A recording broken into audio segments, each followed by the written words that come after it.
Have you ever made an impulse decision and then regretted it immediately? I was high on caffeine and ADHD meds when I saw tickets for an upcoming ball and decided 2026 was the year to push myself, make a dress I've been putting off, and go to a new unknown event by myself. A lot of things to be doing at once, but the impulse was there, and so I bought a ticket. The ball was hosted by the Society of Salome, a bunch of cool people, and was themed around a nocturne at the Palais Garnier. It was themed around the Parisian opera, so things like Phantom of the Opera, that kind of vibe. The dress code guidance was opera, fancy, and evening dress from the 1870s to the end of the 19th century, which I didn't really technically have anything to fit in that yet. Inspired by my visit to the Worth exhibition in Paris a few months ago, and the very special fabric that has been sat in my stash for nearly 6 years for this exact purpose, it was time to bite the bullet and attempt a project I've wanted to tackle for years: a late 1890s evening gown. I know, exciting and dreadful. Exciting and dreading. The star of the show here is this gold embroidered silk fabric, which I bought on a huge sale, many years ago. I don't even remember where from, but specifically for an evening gown. It's silk, but it has embroidery polyester black floral motifs on it. I think I got 9 meters, and it was, I think, £9 a meter. My brain might be conflating numbers, but I think it was around there, which is amazing. But it really reminded me of those late 1890s decadent Worth style embroidered evening gowns without me having to spend 4 years embroidering the fabric. I knew I wanted it to be towards a very late 1890s dress with black accents and knitting and lace, and so I got some diamond-shaped netting and also some black lace to match. I've spoken a bit about this project in my video about planning big historical projects, which you can check out. It walks you through how I set up these sort of big daunting projects on my Notion. It really helps to calm down the nerves. Evening gowns in the 1890s actually went through quite a lot. At the beginning of the century, they were morphing from the end of the bustle era in the 1880s into the more distinctive 1890s silhouette. Particularly the sleeves started increasing with a small puff into a full leg of mutton, huge type of sleeve, reminiscent of the 1830s in the middle of the century. These sleeves were very reminiscent of the 1830s, but they were happening in the mid 1890s. This created the illusion of a very nipped-in waist, with the addition of rather broad, stiffened hem that stood away from the figure, despite being a flat-fronted type skirt. 5 and 7 gore skirts were very popular, the type that you think now when you think about 1890s walking skirts, but with a bit more fullness and a bit of a train. And then towards the end of the century, the silhouette started to shift towards the straight front corset characteristics of the early 1900s, with the appearance of trumpet and more swooping skirts. I really like that style as well. That might be another dress I have to make. But for this evening gown, I had a distinct Met inspiration, a particular dress I loved, and I can't really share it here because it's still under copyright, but I'll drop the link in the description. It is a stunning, stunning dress. It's dated to the late 1890s, and I just love it. There's something magical about it that really captured me. And so because I have a very different fabric, what I wanted to capture particularly was the silhouette and sort of the decoration that was going on in this dress. I love the drooping, sweeping skirt, the drooping shoulder with the fabric flowers, and the decorative pleating. One of the good news, even though this is a very big project, is that since we are working at the end of the 19th century, and just because of how I personally tend to work, most of this dress, particularly the long skirt side seams that will, be very long going into a train, can all be sewn by machine. However, I know, just hear me out. I'm much fonder of hand sewing, and so I anticipate a lot of hand finishing to avoid top stitching my beautiful silk fabric, which can be beautiful, but I personally don't want it for this project. And so I wanted to brush up on my hand sewing skills ahead of tackling this big project so I can go into it confident and ready. If you, like me, have learned to sew in isolation, you might be unsure of what written descriptions, especially those from Victorian manuals, really mean. So if you need a modern translator, may I recommend Skillshare. Skillshare is an online platform that hosts thousands of creative classes for hobbyists, creative professionals, and everyone in between. I decided to brush up on my hand sewing skills, as I mentioned, because even though I can use a machine, I think what will really, really set this project apart will be a lot of invisible hand finishing. I'm sure you're aware that our own Bernadette Banner has a wonderful class on Skillshare, and I took this opportunity to take it. Often in our YouTube videos, and this one inclusive, we don't have the time or scope to go through the details of the stitches, the very, very fine details of projects. And so I really appreciated being able to learn or perfect these hand stitches with beautiful and detailed videos, really taking the time and breadth and dedication to each stitch that it deserves. It was also really rewarding to put the time aside for myself to learn and improve skills I've taken for granted. I'm often going through project to project and I don't give myself the time to perfect skills, and so Skillshare really allowed me to do that.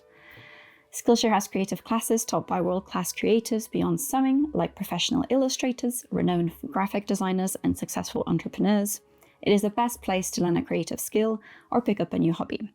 If you've been looking to reconnect with your creativity, get some inspiration, and maybe even avoiding brain rot, endless doom scrolling, Skillshare is where humans come to learn from other humans. The first 500 people to use my link in the description or scan the QR code will receive a 1-month free trial of Skillshare. So take this opportunity to brush up your skills and elevate your next project. And now that we are equipped with leveled up hand stitches and a project plan, it's time to start the patterning. Also, I have a deadline, we really need to get starting. Okay, so as a starting point for this bodice, I tried to find something online that was similar to what I wanted, and I really couldn't find it anywhere. So instead what I did was I dug out this pattern, which is the bodice block based on an 1890s drafting manual. It's actually not a very good block, it doesn't fit me very well, but I think I kind of gave up on fixing it and I just left it. So what I did was I cut it out of some mock-up material, and then I just put it on my dress form with the kind of shape that I want, which is my 1890s corset and some hip padding, and I just drew on the shape. The bodice itself, so the construction lines of it, are going to be as historical as I can really get, but also by doing this on the body, I kind of pick the design lines and do the fit all in one go. I'll obviously be making another mock-up, but this is a really good starting point, and I'm much more of a visual person. Pattern drafting to me is a bit complicated with maths and like trying to figure out what to do, but I did also see a sort of pattern diagram from a magazine from the 1890s where to achieve this off the shoulder look, they took a bodice block and they just pinched it that way and then kind of took out the excess in a dart. So these are my starting lines. What I'm now going to do is I'm going to cut out the excess fabric, cut out the pattern pieces, and I'm going to transfer it as a new pattern to a flat piece of paper, and then I'm going to look up, because I can't really remember how to rotate these darts out, because there is a way to rotate them out of the pattern so that you don't actually have to sew these. So that's my plan. The back was it's pretty fine. It actually fits really nicely. All I'm going to do is move this seam slightly because I feel like it should be a little bit further down and less curvy. And I think this is as far down as the bodice is going to go at the back, and it's going to come into a really thin strap here. And what I've mapped out here as well is there's going to be some netting, the black netting here, kind of pleated, and then there's going to be an overlayer of the fabric, the silk fabric, in pleats here as well. So this is actually only going to be cut out of a sturdy cotton base, and then everything else is going to be built on top of it. But yeah, these are my starting points. So I think there's some more patterning to do. So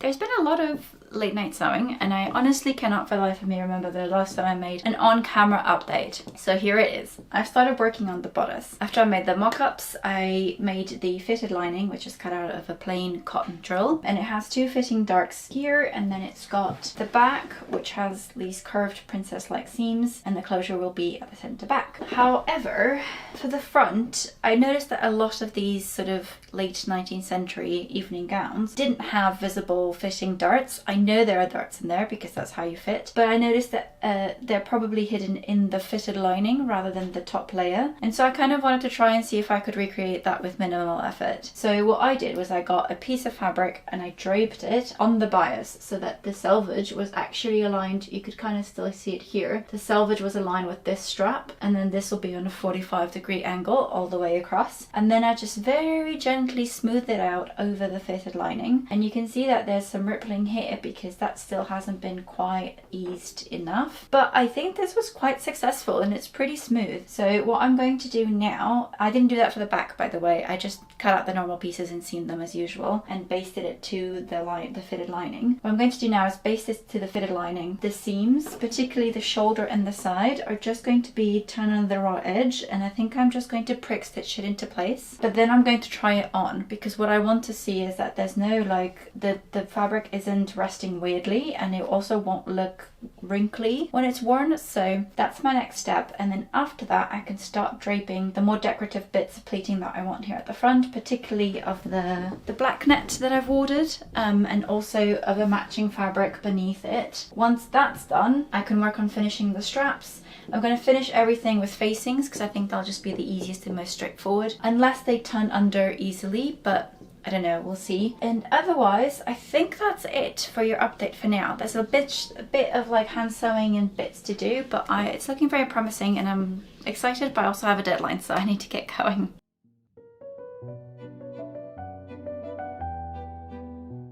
It has been a little while since a proper bodice update, so I just wanted to show you what I've been working on. I put the bodice structure on the dress form, and then I've just been draping. I draped the black netting first, and then I secured it down with some hand stitches, and then I've draped this sort of pleated bust design. It's taken a lot of fiddling and trying to figure out how I want things to align, but I think I'm pretty happy with this now. My issue was that when I added this silk layer to the bodice, it kind of removed some of the shaping so that the front is very flat. But my inspiration gown seemed to have quite a lot of volume here at the bust, and so I've added it simply by draping this, and then because this was still quite flat, I actually stuffed some of the spare netting, like these scraps, in there as sort of padding, and I'm quite happy with it now because it does stand a bit more to shape. So yeah, now I just have to hand secure all of this down and make sure I turn in the raw edges and try to finish things nicely. I'm not too pleased with this here because this is how it comes down to a point, but I don't really have any other way to hide it because I didn't make this quite long enough and I don't really want to drape it again. So instead that's what we're going to go with, and I might end up actually adding a little bit more netting clusters over top these pleats because it looks quite flat from my hand stitching. Like I think maybe I over secured it down, I was too zealous. But yeah, just some more hand finishing to do. I can just sit down and relax into some hand sewing, so yeah.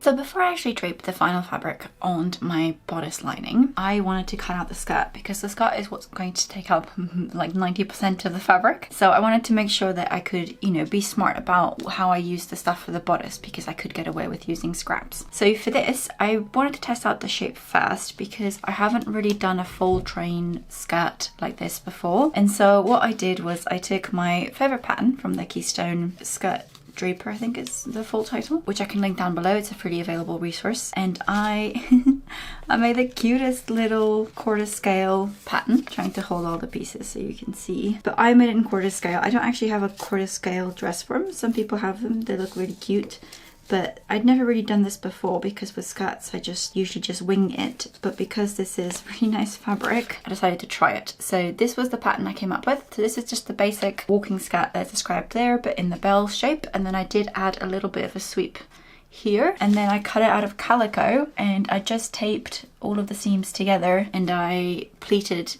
it down to what it should be, and it made this really cute little thing. I kind of love it. So it looks like this, and it did very quickly tell me quite a few things that I wanted differently. First, it was that the proportion at the center front was too wide, and then I actually remembered to measure the darts in my bodice because it would be nice for that panel to line up with the darts, and then I've noted that down for the draft of the full size. And then the other thing was that for this sweep of the train, I actually only added it to the back panel, but you can see that when it's pleated, it looks kind of weird. So the flare for the sweep of the train actually needs to start like up front here.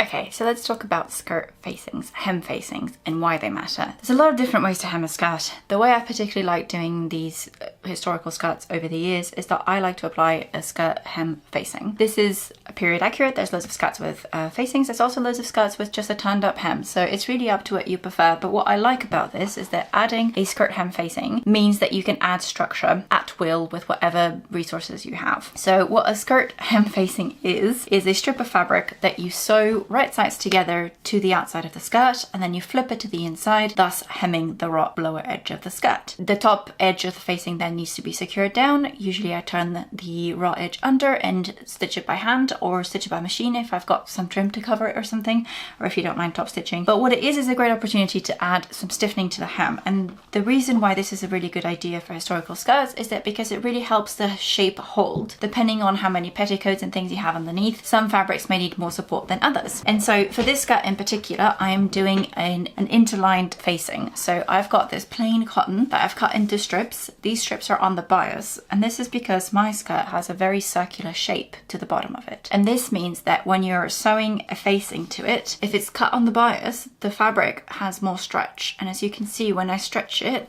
it kind of like curves. So the point of this is that you gently stretch this edge of the facing as you sew it to the circular hem, which means that the top edge will be a shorter diameter and hence won't have to have as many folds to sit properly on the skirt. The other thing you can do is you can also just cut the facing in the shape of the bottom of the skirt panels, but I didn't want to do that. So I just cut strips of fabric on the bias that were equal to the length of my skirt hem, which in this case is 3 meters because of the very considerable train. And my facing, I decided, is going to be 6.5 inches.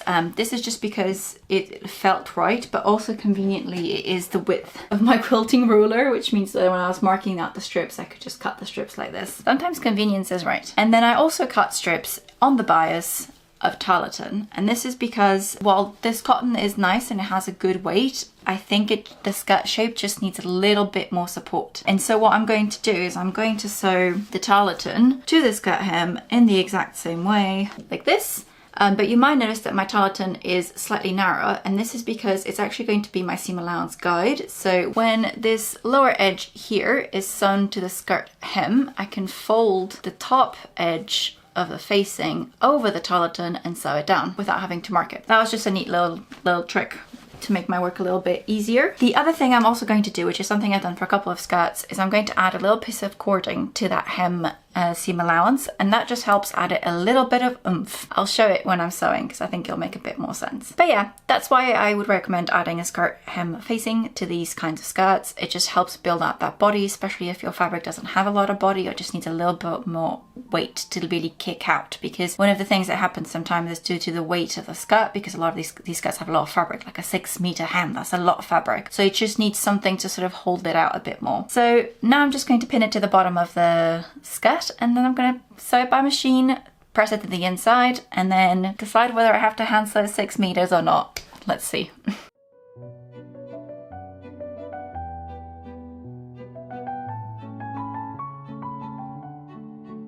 So it has been a hot second. I actually cannot remember what is the last time I actually spoke to you about, but I have been working on this ball gown pretty much every day for the last 3 or 4 weeks or something. Mainly because the bodice has not gone according to plan. I spent about, I want to say something like 12 to 14 hours hand sewing the tulle and the pleated bits on the bodice here, which I draped and pinned into place, and that went fine. And then I also spent some time beading because I just wanted to add a little bit more depth. So I added some black beads and some sequins, also by hand. And then I had to sort out the little sleeves. So the sleeves are just some more pleated net that I've just draped around the dress form, which I backed with some more steadier ribbon, and then I also lined it with a satin ribbon because it was actually quite visible on the inside. And then it just has a little bit of gathered lace that is only on the outside of the sleeve, but I did then sew it a couple of stitches on the underarm just to keep it kind of together. And then I made these little flowers, which I'm really happy with because it took me a really long time. But basically these little flowers are different size circles cut out of some black silk that I had, with my little shears that have like a little wave pattern. They're not pinking shears, they have like a little wave. It almost looks like petals to me, but because the net doesn't really fray and the silk doesn't fray too much, I thought that would be fine. And so there are layers of that silk and then layers of the net. I think it's about 3, one of this size and then 3 of the small size. They have a gathering stitch that is run right across the middle in a very small circle. They're pulled up really tight, and then I had to figure out a way because the net doesn't really hold any shape. So what I ended up doing was I sprayed it with some spray starch, and then I twisted up my little flowers like this, and then I secured it with a rubber band for them to dry. and then they got a little bit more shape and dimension. And I had 3 spare ones because I was workshopping a couple of different designs. These are the ones that I didn't like as much, but I thought I'd use these spares as little hair ornaments if I need them. So even if I only use 2 or something, that is something to put in my hair to make it look a bit nicer, because I'm always terrible at hair. All of this to say that the ball is tomorrow. The dress is wearable. It's not exactly what I want it to be, and here is the big issue. Even though I tried it on as soon as I could, it is still small. And in particular, it is really tight around the armhole if I've moved the strap to sit where it should, which is around here. If it's a bit more off the shoulder, it's kind of fine, because what I ended up doing a couple of nights ago in despair was that I took my scissors to the straps and I added 1 inch just of the same fabric. You can kind of see here where I pieced the same fabric, then I covered it back in tulle, finished everything, beaded it, and that just gave me a little bit more slack so that it wasn't absolutely super uncomfortable, because it was so uncomfortable at points. I was like, I can't wear this. But it is done. I think it looks nice. And then I also added a little modesty panel, simply because it was a bit tight, and then on the day, if I need to loose it a little bit later, if I need to lace it a little bit more loosely, just so I'm comfortable for the night, then that's absolutely fine. I did also start beading the bodice, as you can see. It's not super noticeable, and I also don't have time to bead the rest of it, so I'm actually just gonna leave it as is. So it's gonna be what it's gonna be. The skirt is also finished. That was the first thing I had finished actually, and it's just hanging over there. I haven't made any changes to it since I last spoke to you, other than I added some hooks and eyes. And the other thing I noticed is that I really messed up is that the bodice was too short. So what I ended up doing is I added some hooks to the inside of the waist. So this is the bottom of the bodice, to the inside, and then I added some corresponding loops to the skirt. So this means that the bodice is hooked onto the skirt. This is historical, there are some examples of this, and it really just helps it sit a bit nicer to hide the waistband. It's not 100% effective, and so I've also spent, I think it was like 4 hours, hand sewing a pleated silk belt, and now I just need to add some closures to it. I'm not sure if I will wear it. It kind of works without it, but I don't really want to risk it looking weird. So I think I might just add this, because it does also lengthen the bodice a little bit, which is more accurate for the period. So I just need to add some closures to this, and then that's it. The dress is done. It's going to be worn tomorrow. I guess maybe I'll have some footage of the ball to put in here now.